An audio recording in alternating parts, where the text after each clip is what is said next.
Ya recibimos con muchísimo gusto a Eduardo Botinelli, director de Factum. Eduardo, ¿qué tal? Buenas tardes, ¿cómo estás? ¿Qué momento? La última encuesta que está saliendo del horno en estos momentos y la están presentando en Informe Capital. Sí, fue realizada entre el viernes y el domingo, del 15 al 17, es decir, fue rápida. Del 15 al 17, o sea que incluye el debate. Claro, justamente en realidad uno de los elementos por los cuales nosotros fuimos retrasando la encuesta tenía que ver con el debate. Entonces Bien. es post-debate y capta todo lo que haya ocurrido hasta el domingo, no capta todo lo que es post-domingo, es decir, lo que pase entre ayer y el próximo domingo. Y el próximo jueves, porque ya si pasa algo después Bueno, está sí. la veda, no lo tomamos en cuenta. Para no demorar estos momentos, vamos a empezar directamente con las cifras que ustedes tienen respecto a este reglamento. Luego vamos a dar la ficha técnica, que siempre es importante para saber qué personas y qué localidades se involucra. Bien, el gráfico entonces va a mostrar el porcentaje de estimación de voto de cara al próximo domingo, medido hasta el domingo 17 de noviembre. Ahí lo que tenemos es la estimación de voto a Lacalle y Argimón en el 51%, Martínez Villar 43% y un 6% que son votos en blanco y anulados. Este es el resultado, digamos, que da la estimación de voto en la encuesta con una pregunta base. La pregunta base dice, el domingo 24 se realiza la segunda vuelta o balotaje entre estas dos candidaturas, ¿a cuál votaría? Y es a partir de esa y de otras 12 variables es que nosotros realizamos la estimación de lo que se llama habitualmente los indecisos, que en nuestro caso en general es muy bajo. Entre las distintas preguntas solamente tenemos un 0,1% que no haya respondido ninguna de las 13 variables que utilizamos para la estimación de voto. Es decir, tenemos información que nos da la posibilidad de realizar esta estimación. Es la misma metodología que usamos previo a octubre. ¿Bien? Y en este caso, perdóname, vamos a recordar, ¿qué incidencia tienen los votos en blanco y anulado? Porque en este caso no cuentan, que sí contaban en la elección del 27. Bueno, la elección, el voto en blanco y anulado para la primera vuelta no contaban, porque era el 50% más uno del total de votantes. De los votos emitidos. De los votos emitidos o votantes, que es el mismo concepto. La diferencia es con la elección parlamentaria. Bien. Entonces, en la elección parlamentaria no cuentan los votos en blanco y anulado porque es solamente sobre votos válidos, es decir, hacia algún partido. Y en el caso del balotaje no tiene una incidencia porque en realidad lo que se necesita es que uno le gane al otro. No importa si es 20-19 o si es 58-10, es decir, no importa la diferencia ni cuántos sean los votos en blanco y anulado. Gana el que tenga más votos. Bien, acá es claramente hay una diferencia que es notoria. 8 puntos. Sí. Que estamos hablando de ¿cuántas personas? 27.000 cada punto aproximadamente. Sí, son unos 200.000, digamos, en un número muy grueso, cerca de 200.000 personas. Esto nosotros, a partir de este número base, podemos trabajar un rango de estimación que es el segundo gráfico, que lo que nos muestra es, a ver, estimando con los distintos modelos de estimación que utilizamos, bueno, ¿cuánto varía ese rango? Tomando en cuenta que el margen de error, digamos... No, todavía no llegamos al tema del margen de error. El margen de error es de cerca de 3 puntos, 3,1 en realidad para el total de la muestra. Este rango lo que nos muestra es cuánto se mueve la estimación en función de los parámetros que utilizamos. Y lo que se mueve es bastante poco, es decir, lo que nosotros podemos en este momento decir es que Lacalle y Argimón están entre el 50 y el 52% en la estimación de voto y el caso de Martínez Villar entre 42 y 44 con un movimiento entre 5 y 7 del voto en blanco y anulado. ¿Bien? Esto es un rango que lo que busca ¿Qué significa? Lo que significa es, hay un número que es el central, esa es la mejor estimación. pero las estimaciones... Que ahí son tienen... 43 para la fórmula Martínez-Argimón, Martínez-Villar, sí. la calle Pou 51 con Argimón. Claro, ese es el número central. Bien, nosotros tenemos, en función de que usamos 13 variables, pequeños movimientos que se dan en la estimación. Bien. En función de esos pequeños movimientos es que armamos el abanico, el rango en el cual esperamos que se mueva ese porcentaje, más allá del margen de error. Bien. El margen de error, además, actúa sobre esto en más o menos 3%. ¿Cuál es el elemento central acá? Que la distancia está fuera del margen de error. Claro. Y este es un elemento clave en un balotaje porque inicialmente parece más simple una elección para una encuesta, una elección con 2 candidaturas que con 11 partidos. Sin embargo, tiene una dificultad adicional, que es que en realidad, como hay solamente 2 opciones, el movimiento en un punto de una opción en realidad significa achicar o agrandar una distancia en 2 puntos. Entonces, esos elementos siempre son complicados para esta instancia. Claro. Igual es bastante amplia la diferencia. Sí, claro, digamos, está fuera del margen de error, está fuera del doble del margen de error. ¿Qué quiere decir eso?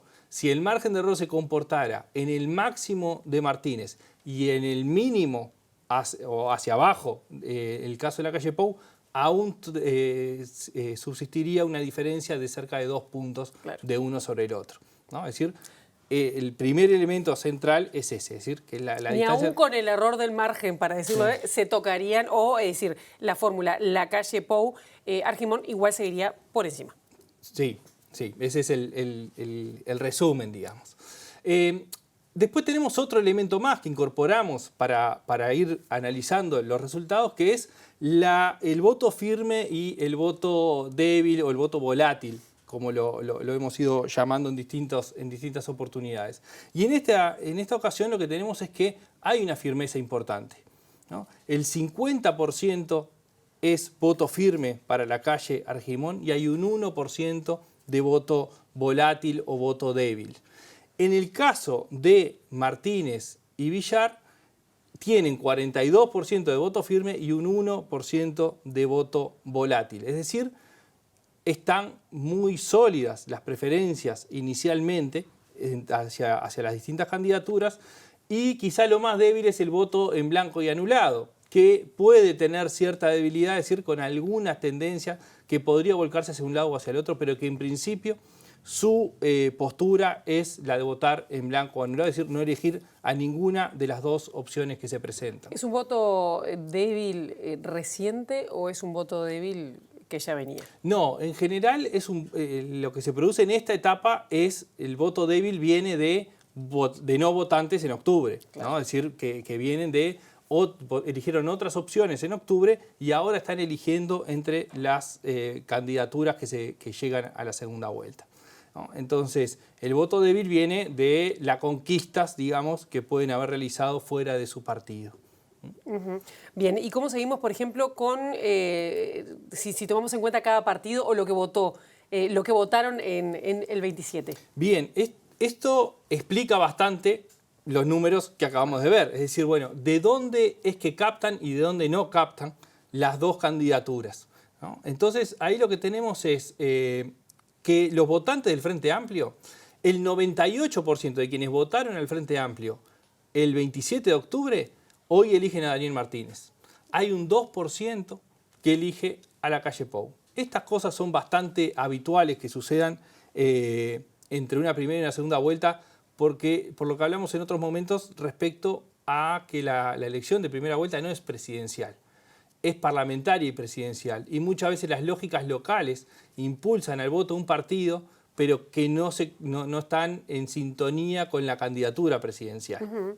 También hay incidencias del resultado mismo de octubre que puede desmotivar a algunos, votar al ¿no? ganador. Claro. Pero prácticamente Martínez sostiene todo lo que votó al Frente Amplio en primera vuelta. En el caso de los votantes del Partido Nacional, el 99% elige a la calle Pou y hay un 1% que elige a Daniel Martínez. También esto viene muy similar a lo que veíamos en las encuestas previas al 27 de octubre, que esta vez el Partido Nacional tenía una posibilidad de captación mucho mayor entre la primera y la segunda vuelta o de pérdidas menor que lo que tuvo en otras instancias.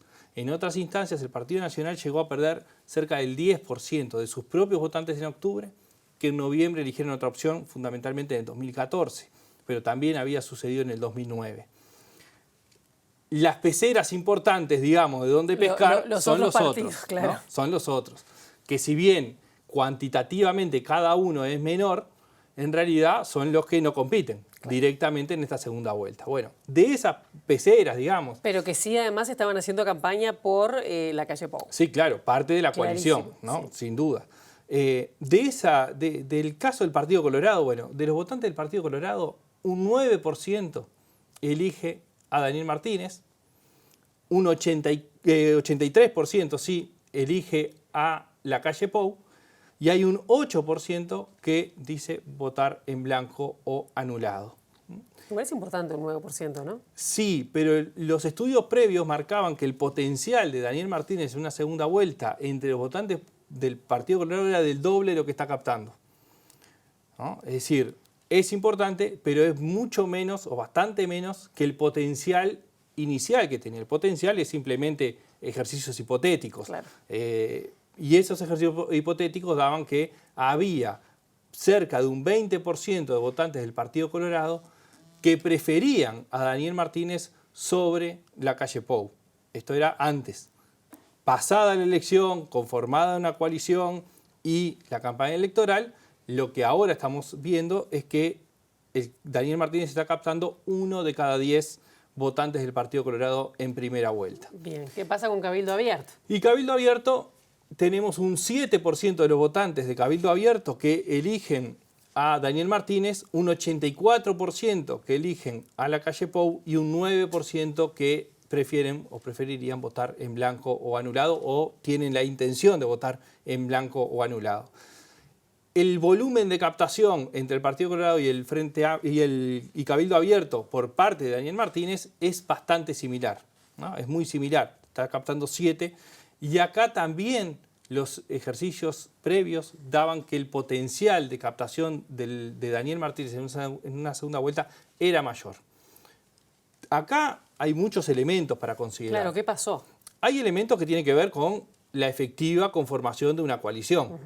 Antes del 27 de octubre eso era una suposición que algunos tenían, algunos lo daban más cierto, otros con más dudas, pero había algunos elementos clave. Conformada la coalición, los votantes de esos partidos iban a elegir seguir en la coalición, iban a seguir a ese líder que estaba firmando un acuerdo con otros partidos. Bueno, lo que estamos viendo es que mayoritariamente lo que sucedió es que sí. A pesar de que en las preferencias no se explicitaba tan fuertemente ese apego, ¿no? al liderazgo y se prefería a otro. En el comportamiento que estamos viendo ahora, no quiere decir que no pueda cambiar, pero en lo que estamos viendo ahora, a una semana de las elecciones, es que los partidos tradicionales, Cabildo Abierto, están logrando sostener la votación en términos muy fuertes, lo que tuvieron en primera vuelta hacia la segunda vuelta. Es decir, la coalición lo que está logrando es retener una parte muy importante de los votantes que tuvo en la primera vuelta. Y que en el caso además de Cabildo Abierto, por ser un partido nuevo, también podía llegar a llamar la atención, o por lo menos en un foco de atención, ¿no? Si seguían al líder o no. En este caso lo sigue. Acá, claro, Cabildo Abierto tenía distintos componentes en su electorado.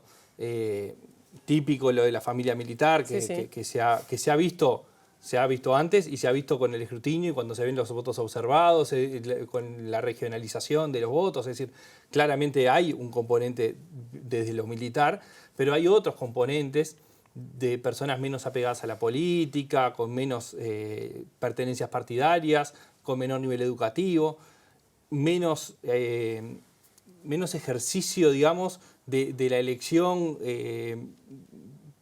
a partir de elementos ideologizados, ¿no? que muchas veces decía, bueno, ¿cómo alguien que votó a Cabildo Abierto puede votar al frente o cómo alguien que votó al frente puede votar a Cabildo Abierto? Simplificándolo, responden a un mensaje más simple.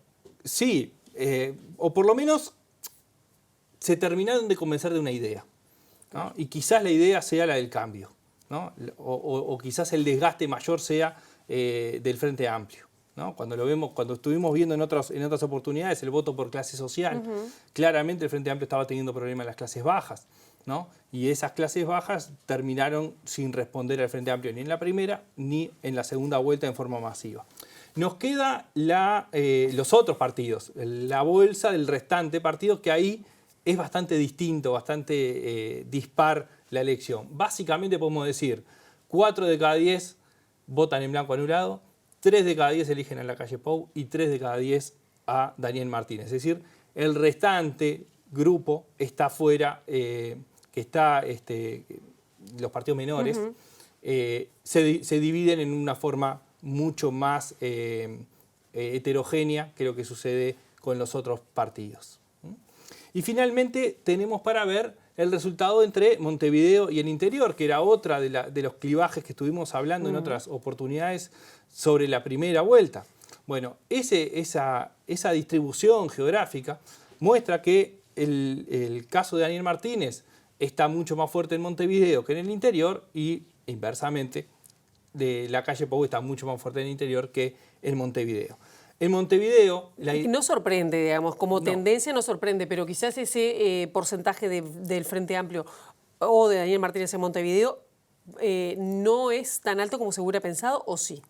No, teniendo en cuenta las encuestas previas, lo que votó el 27 de octubre y esto, no hay ninguna sorpresa. Es decir, el Frente Amplio tiene una pérdida de votos en Montevideo, además la tiene sobre todo en la costa montevideana, en los niveles, si queremos, clases medias, altas, y en el noreste de Montevideo en niveles más bajos.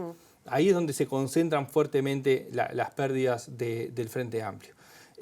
Pero tiene una pérdida de Montevideo, pero que es significativamente menor esa pérdida que la que tiene en el interior del país.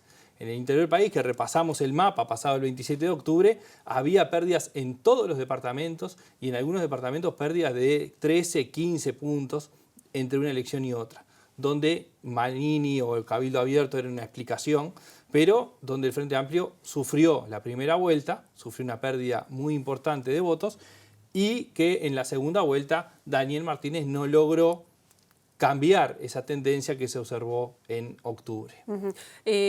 Bueno, hicieron distintos tipos de campaña. ¿A qué se debe o si hubo alguna expresión de afirmación del voto? Es decir, por la campaña, por el candidato. ¿Cuáles son los factores centrales, si lo podemos resumir, que hacen esta diferencia de 8 puntos? Bueno, la primera diferencia la hace el 27 de octubre. Es decir, el resultado que se genera el 27 de octubre genera una coalición con un 54% y un Frente Amplio sin coalición, que también lo vimos cuando comparamos la elección del 99 con el 2019, un Frente Amplio que no tenía partido con cual coaligarse de alguna manera o formar una alianza electoral, porque fue quedando aislado, ¿no? Y esta conformación de la coalición electoral o la coalición de gobierno llegaba al 54%.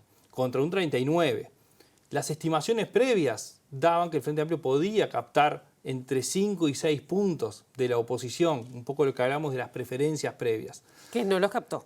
Que no llegó, por lo menos, al límite superior que podía captar. Vamos a ver qué pasa el domingo, Vamos, claro, porque esto puede cambiar, puede cambiar cambiar algún punto y que finalmente esté en esos niveles. Claro. Pero digamos, la opinión pública es el domingo. Sí, claro. Está claro. Pero no, en lo que tú decís es así. Inicialmente no logra captarlos. La intención de voto que están teniendo los votantes del Partido Colorado y del Cabildo Abierto es inferior, hacia Daniel Martínez, es inferior de lo que se esperaba. Claro. Entonces, eso efectivamente es que no logró captar eso. Un poco tiene que ver con que se arma la coalición rápidamente, con que las banderas se juntan, con que hay un documento firmado, por más que no tiene la solidez que quizás se pueda llegar a reclamar de una coalición de gobierno, sí tiene todos los elementos de una coalición. Y por otro lado, la campaña de Daniel Martínez no logró llegar a esa población. De alguna forma, sea por el tiempo, sea por la estrategia, sea por los cambios de estrategia, no logró capitalizar ese electorado. Bien, el voto a voto entonces no rindió tanto, digamos, o no se pudo captar en esas peceras que tú decís. No, lo que pasa es que, claro, el voto a voto significa ir a los lugares donde se perdió votos. Claro. Y donde se perdió hay algunas situaciones de poca amistad o un recibimiento poco amigable de ese voto a voto. Hay otros que son más receptivos, pero el voto a voto necesita una estrategia de despliegue que es mucho más allá de la fórmula presidencial. Necesita un esfuerzo y un tiempo que el balotaje no da, ¿no? Porque menos de un mes. Sí, claro, era menos de un mes y que además empezó una semana después. Entonces, no era solamente el voto a voto, sino también el tiempo que había para llegar a recorrer los lugares más difíciles que tenía Daniel Martínez en esta segunda vuelta. Bien, mientras ponemos en pantalla quizás la primera placa, que es la que más llama la atención, ¿a quiénes involucra esta ficha técnica? Así repasamos algunos datos. Bien, esta es la encuesta que realizamos entre el 15 y el 17 de noviembre. Son 1.004 casos en todo el país, urbano y rural, con la misma metodología que usamos durante todo el año. 502 casos de telefonía fija, 502 casos en telefonía celular. Son hombres y mujeres residentes en todo el país en condiciones de votar el 24 de noviembre y el margen de error máximo es de 3,2% para el total de la muestra. Bien. Como resumen simple, lo que vinimos hablando fue que estos resultados muestran una distancia que está fuera del margen de error, que tenemos un rango de estimación de voto de entre el 50 y el 52% para la calle Pou, de entre 42 y 44 para Daniel Martínez y entre 5 y 7 del voto en blanco y anulado. Y lo que podemos esperar, esto es una semana antes, esto es importante remarcarlo, estos datos son el domingo 17 de noviembre. En una semana puede haber impactos y esos impactos pueden alterar en algo estos números que estamos presentando. Lo que sí consideramos es que tendrían que ocurrir hechos que fueran extraordinarios para que cambie el resultado. ¿Qué significa el resultado? Que modifique el orden de los candidatos. Y ese tipo de hechos extraordinarios no han ocurrido en las 3 semanas anteriores. Claro, además ya está el debate, ya están las últimas propuestas, quizás no está la del trabajo, que creo que fue por ahí el fin de semana. Sí. Pero bueno, o sea que en principio estos son los datos, lo que podemos llegar a prever que va a pasar el próximo domingo. Eduardo, gracias por este tiempo, por la encuesta y bueno, nos quedamos pensando de aquí al domingo, igual quedan algunos días de campañas y ya están cerrando ambas fórmulas. Gracias. Muy bien, gracias a ti.